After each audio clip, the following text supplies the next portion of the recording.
Hey, got a little story to share with you about a breakup that I went to. But before I do, my name's Marc Kitsko. Thanks for watching my channel, your go-to place for Christian dating, advice, and tips. If you haven't subscribed already, click that subscribe button below and the bell, and you'll be notified every week when new videos come out to support you in your journey. Check out this story. I was 32 years old and my engagement had ended, and I was embarrassed, hurt, and emotionally drained by the situation. Another relationship over, but this time it was an engagement.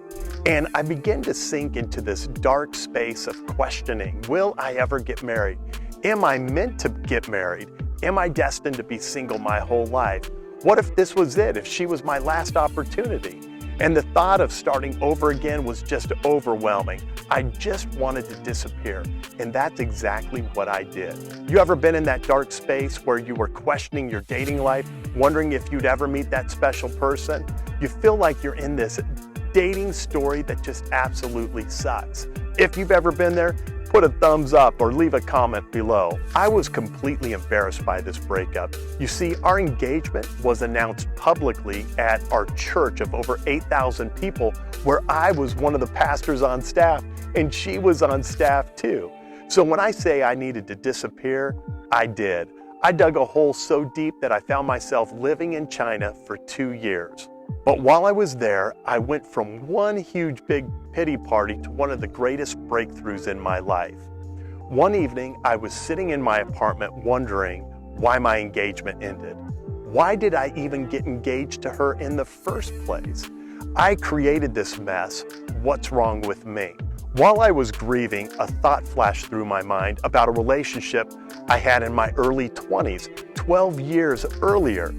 Like, if it's not bad enough to be experiencing the pain of a recent breakup, try compounding a past breakup that happened 12 years earlier of being dumped by someone and now having that thought resurface.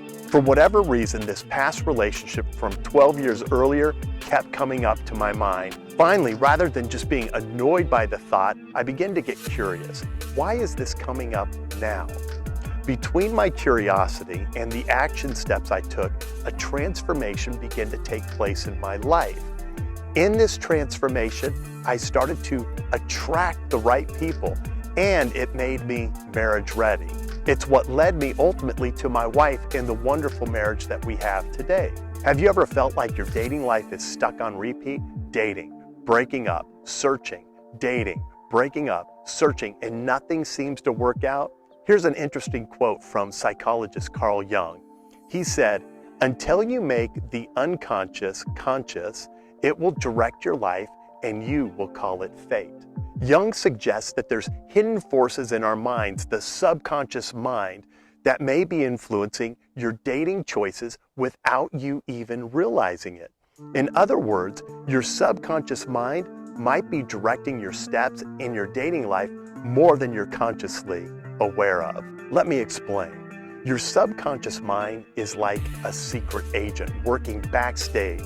It's filled with memories, fears, limiting beliefs, and desires that you may not even be aware of. The conscious mind is what you actually think about, the people who you're attracted to, getting the date, what dating app to use. You're consciously aware of it. But until you explore the hidden realm, your dating life might feel like it's on repeat.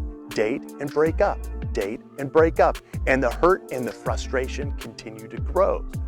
Picture this. You keep finding yourself attracted to a certain type of person, but it always ends up the same way.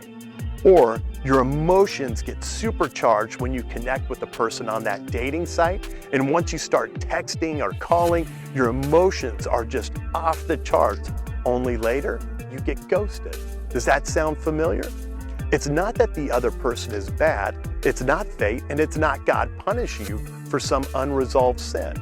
It might be your subconscious mind at play, sabotaging you without you even realizing it. Recognizing these patterns is your key to rewriting your dating story. That night in China, I realized something. My busy lifestyle never afforded me the time to deal with unresolved issues of my dating past.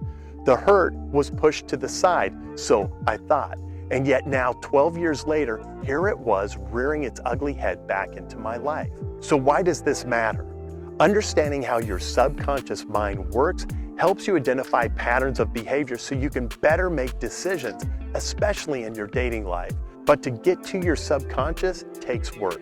When you do the work, your conscious mind begins to direct your subconscious part of your mind and telling it where it needs to go, rather than your subconscious directing your life and sabotaging relationships and you calling it fake. Imagine being in control, making dating choices not solely with emotion, but with clarity and purpose. That's the power of making the subconscious conscious. That night in China, I came up with 5 steps that helped me and led me to the breakthrough of making the subconscious conscious and me taking back control of my life. Here are a couple key takeaways that you can implement today. Number 1, change your environment. You must disrupt the pattern of your life. So what does this mean? You live in a repetitive routine. You wake up, you go to school, or you go to work, you go home, you go to bed. The routine keeps the peace and the flow in your life. It's predictable. You must disrupt this pattern or routine that you're already living in. Get away, change it up. Without changing your environment, you'll likely continue the same routines and the same patterns that you've had before. Number 2, do it with intentionality. It isn't a vacation. It's a getaway to break free from past hurts, memories, limiting beliefs that have hindered your dating relationships and perhaps your ability to attach with another person. Be intentional with who was in your life. Where was this taking place? What were the emotions you were experiencing? And number 3, this is a bonus. Have coffee. You'll want a lot of coffee because this process gets exhausting, but in the end, you will break free. In the world of dating, making the subconscious conscious can be a game changer. It's about taking control and understanding your desires and making intentional choices. So what aspects of your dating life might you be guided by the unconscious? Leave a comment or send me an email. If you want support in your journey, let me know. Set up a discovery call on the link below. If you found this video helpful, share it with some friends, give us a thumbs up. Until next time, live victoriously.